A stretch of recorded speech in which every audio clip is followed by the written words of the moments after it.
Friday morning, everybody. I'm Dave Furtado. And I'm meteorologist Jefferson Donovan. And Jefferson, in the world of weather, we're starting to see that change into some of that precipitation. We had some of that rain yesterday. I know we are expecting to see probably those cloud coverage linger around for the next couple of days. Well, we are going to be looking at maybe some more sunshine as we go into this weekend, but for today, for sure, we could see some of those clouds and maybe some showers, especially early this morning. Now, in terms of shower coverage, we will generally see decreasing showers throughout the day.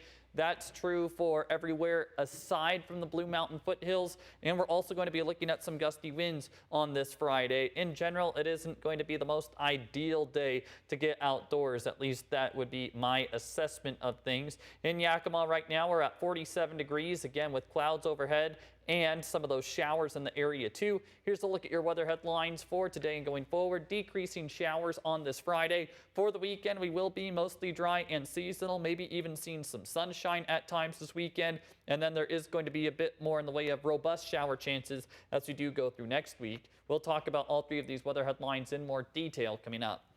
Thanks, Jefferson. We begin this morning in Richland. Police are hoping you can help them identify the suspect in a hit-and-run investigation. Take a look at these images captured by a surveillance camera at the Safeway parking lot on Gage Boulevard. Police say the driver of this dark blue two-door coupe hit a pedestrian before fleeing the scene. The driver is described as tall, wearing a hooded sweatshirt, dark pants, and white shoes. If you have any information, a link to submit a tip can be found up on our website, KEPRTV.com.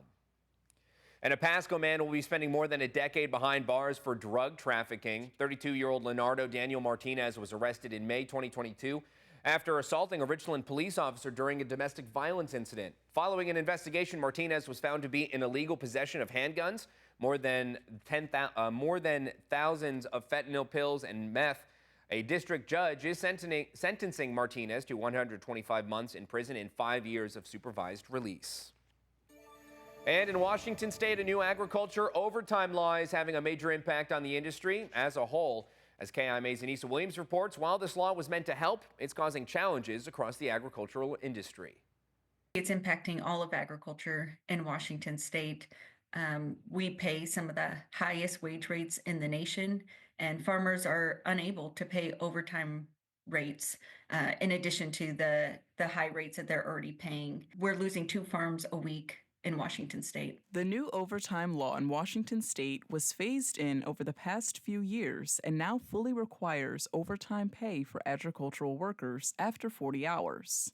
John Devaney, president of the Washington State Tree Fruit Association, explained that the law negatively impacts businesses by limiting farmers' abilities to manage their workforce. Trying to superimpose the 40-hour work week on highly variable seasonal work is essentially capping what workers can earn, and growers have to make the difficult choices. Devaney said worker shortages and rising costs are making things even harder for farmers. Despite higher grocery store prices, farmers' returns have been flat or declining, which many consumers don't realize. Those increased costs are through other parts of the supply chain, the operation of the store itself, transportation costs, and other things that are factored in there.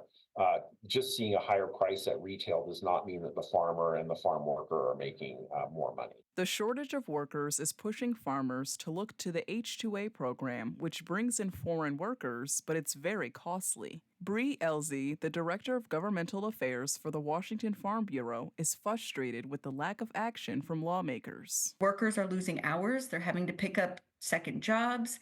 They've come to the legislature and protested and marched and said that they would like their hours back and asked the legislature for help. And it has really fallen on deaf ears. We grow just over 300 different types of commodities in the state. And so that's all available locally. But as those farms go under, you're going to have to increasingly import those foods for your local grocery store. Reporting for Action News, I'm Anissa Williams.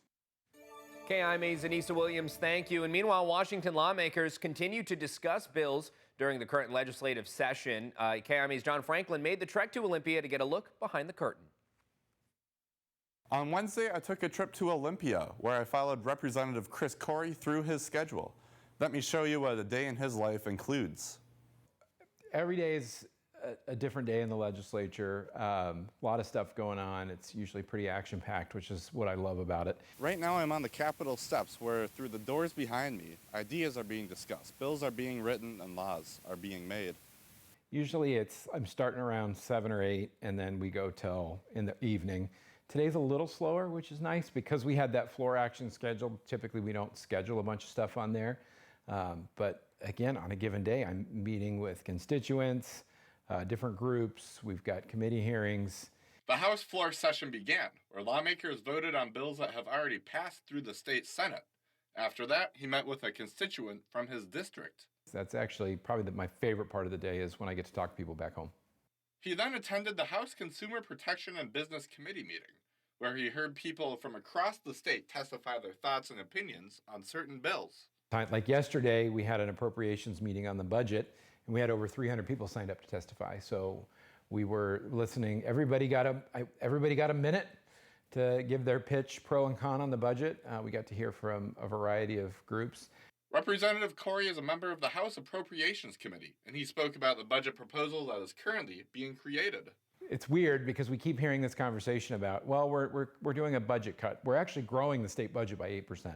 So we're net on net. We're spending more money than we were 2 years ago, but calling it a deficit budget. It's logic that only works in Olympia and obviously wouldn't apply in any of our household budgets, that's for sure.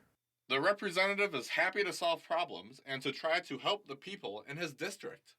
You know, most people don't want to mess with what goes on here. They don't want to have to think about their state government on a day-to-day basis, and I don't blame them. That's why they send me here. So I try to help educate people because I want an informed citizenry. I want people who know what we're doing, but I want to get out of their way so that they can succeed, because when they succeed, the state does better, and that's good for all of us. Thank you so much to Representative Chris Corey for inviting me to spend the day with him. I really appreciate the opportunity to see how things are done in Olympia. KIMA's John Franklin, thank you. And you can see John's full interview with Representative Corey up on our YouTube channel. That's youtube.com/KIMA Action News. Now, the future of 2 advisory committees in Yakima is uncertain after a state appeals court halted their reinstatement. The Sustainable Yakima and Community Integration Committees were recently ordered to be reinstated by a judge. However, the stay puts the situation on pause while the case is reviewed. The committees were dissolved by the Yakima City Council in 2024, citing budget concerns and changes to the Planning Commission. With a $9 million budget shortfall anticipated for 2026, the city has already spent over $25,000 on legal fees. So the committees will remain suspended until the court makes a final decision.